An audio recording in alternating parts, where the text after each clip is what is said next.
नमस्कार, एक बार फिर आप सभी का द वायर बुलेटिन में स्वागत है। मैं हूं ऋतु तोमर और चलिए खबरों की शुरुआत हमेशा की तरह सुर्खियों से।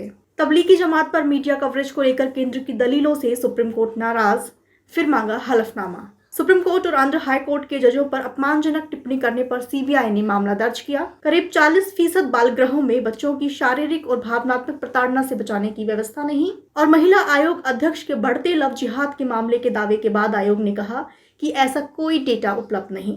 और अब खबरें विस्तार से। कोरोना काल में तबलीगी जमात के मीडिया कवरेज पर केंद्र सरकार ने हलफनामा दाखिल किया है, लेकिन केंद्र सरकार के इस हलफनामे से सुप्रीम कोर्ट नाराज है। लगातार दूसरी बार सुप्रीम कोर्ट ने इस तरह की नाराजगी जताई है, साथ ही हिदायत देते हुए कहा है कि सरकार बेहतर हलफनामा दाखिल करे। दरअसल सुनवाई के दौरान केंद्र सरकार ने जो हलफनामा दाखिल किया उसमें बताया गया कि मीडिया ने तबलीगी जमात की भूमिका पर एक तरीके से निष्पक्ष रिपोर्टिंग की है, जबकि जमीयत उलेमा हिंद की तरफ से दाखिल याचिका में कहा गया है कि मीडिया द्वारा तबलीगी जमात को कोरोना फैलाने का जिम्मेदार बताया गया और एक विलन के तौर पर पेश किया गया। बता दें कि केंद्र सरकार को कोरोना काल में तबलीगी जमात से जुड़ी मीडिया कवरेज पर यह बताना है कि मीडिया के खिलाफ सरकार को जो शिकायतें मिली उस पर दरअसल सरकार ने क्या कार्रवाई की। दरअसल सरकार के पास कार्रवाई करने का अधिकार है, लेकिन हुआ क्या ये अदालत को बताया जाए। और अब सुप्रीम कोर्ट ने सरकार को बेहतर हलफनामा दाखिल करने के लिए 2 हफ्ते का समय दिया है। और अब अगली खबर। सुप्रीम कोर्ट और आंध्र प्रदेश हाई कोर्ट के जजों के खिलाफ सोशल मीडिया पर कथित रूप से अपमानजनक टिप्पणियां करने के मामले में सीबीआई ने 16 लोगों के खिलाफ मामला दर्ज किया है। सीबीआई ने आंध्र प्रदेश हाई कोर्ट के आदेश पर अदालत के रजिस्ट्रार जनरल की शिकायत पर राज्य के सीआईडी द्वारा दर्ज 12 मामलों की जांच भी संभाल ली है। आपको बता दें कि दरअसल इस शिकायत में यह आरोप लगाया गया कि आंध्र प्रदेश में राज्य में अहम पदों पर बैठे कुछ महत्वपूर्ण लोगों ने जानबूझकर जजों पर निशाना साधते हुए साक्षात्कार दिए, टिप्पणियां की, उसके साथ ही भाषण दिए, और इसमें सुप्रीम कोर्ट और हाई कोर्ट के कुछ न्यायाधीशों पर आदेश सुनाने में जाति और भ्रष्टाचार संबंधी आरोप लगाए गए।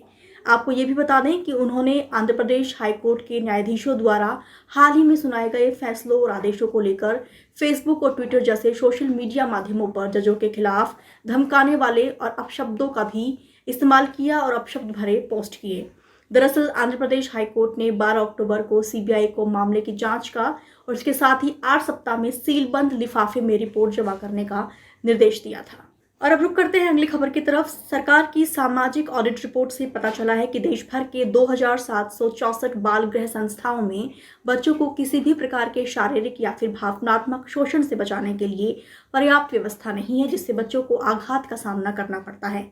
उत्तर प्रदेश के देवरिया और बिहार के मुजफ्फरपुर स्थित बाल गृहों में रहने वाली लड़कियों के यौन शोषण का मामला 2018 में सामने आने के बाद सरकार ने देश भर के सभी बाल गृहों की सामाजिक ऑडिट करने का आदेश दिया था। बता दें कि देश के 7163 बाल गृहों के ऑडिट किए गए, जिनमें 2.56 लाख बच्चे रहते हैं। ऑडिट में पाया गया कि कुल संस्थाओं में से करीब 40 संस्थाएं ऐसी हैं जिनमें बच्चों को किसी भी प्रकार के शारीरिक या फिर भावनात्मक शोषण से बचाने के लिए पर्याप्त व्यवस्था नहीं की गई है, जिससे उन्हें शारीरिक या फिर मानसिक आघात का सामना करना पड़ता है। अगर हम बात करें राज्यवार की, यानी राज्यों की बात करें, तो अंडमान और निकोबार में 93.8%, त्रिपुरा में 86.8% और कर्नाटक में 74.2% बाल गृहों में बच्चों के साथ होने वाले किसी भी तरह की प्रताड़ना को रोकने की कोई व्यवस्था नहीं है। राष्ट्रीय बाल अधिकार संरक्षण आयोग का कहना है कि ऐसी व्यवस्था की कमी से बच्चों को बाल गृहों में शारीरिक या फिर भावनात्मक प्रताड़ना का शिकार होना पड़ सकता है। रिपोर्ट में एक अहम बात यह भी निकलकर सामने आई है कि 1504 बाल गृहों में अलग से शौचालय की व्यवस्था नहीं है, जबकि 434 बाल गृह संस्थाओं के शौचालय और स्नान गृह में निजता की व्यवस्था यानी प्राइवेसी की कोई व्यवस्था नहीं है।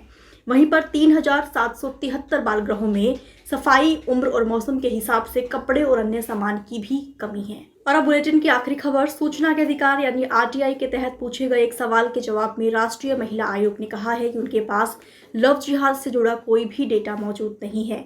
ये बयान दरअसल एनसीडब्ल्यू प्रमुख रेखा शर्मा के उन दावों के उलट है जिसमें उन्होंने कहा था कि महाराष्ट्र में लव जिहाद के मामले लगातार बढ़ रहे हैं। आपको बता दें कि एनसीडब्ल्यू अध्यक्ष ने 20 अक्टूबर को महाराष्ट्र के राज्यपाल भगत सिंह कोश्यारी से मुलाकात की थी और इस दौरान लव जिहाद का मामला उठाया था। इस मुलाकात के बाद बाकायदा एनसीडब्ल्यू के आधिकारिक ट्विटर हैंडल से ये जानकारी दी गई थी कि एनसीडब्ल्यू अध्यक्ष रेखा शर्मा ने भगत सिंह कोश्यारी से मुलाकात की है और दोनों के बीच राज्य में बढ़ रहे लव जिहाद के मामलों सहित कई मुद्दों पर चर्चा हुई है। हालांकि इस ट्वीट की खासी आलोचना हुई थी। इस दौरान ही रेखा शर्मा के कुछ पुराने ट्वीट के स्क्रीनशॉट भी वायरल हुए थे, जिसमें उन्होंने महिलाओं के खिलाफ आपत्तिजनक भाषा का इस्तेमाल किया था।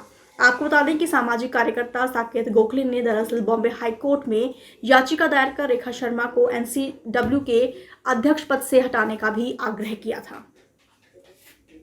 आज बुलेटिन में सिर्फ इतना ही। देश दुनिया की तमाम खबरों के लिए आप द वायर की हिंदी, अंग्रेजी, उर्दू और मराठी वेबसाइट से जुड़े रहें। तब तक के लिए शुक्रिया, नमस्कार। द वायर के और वीडियोस देखने के लिए सब्सक्राइब करें और बेल आइकन पर क्लिक करें। स्वतंत्र पत्रकारिता की आर्थिक मदद करने के लिए डिस्क्रिप्शन में दिए गए लिंक पर जाएं और अपनी राशि चुनें।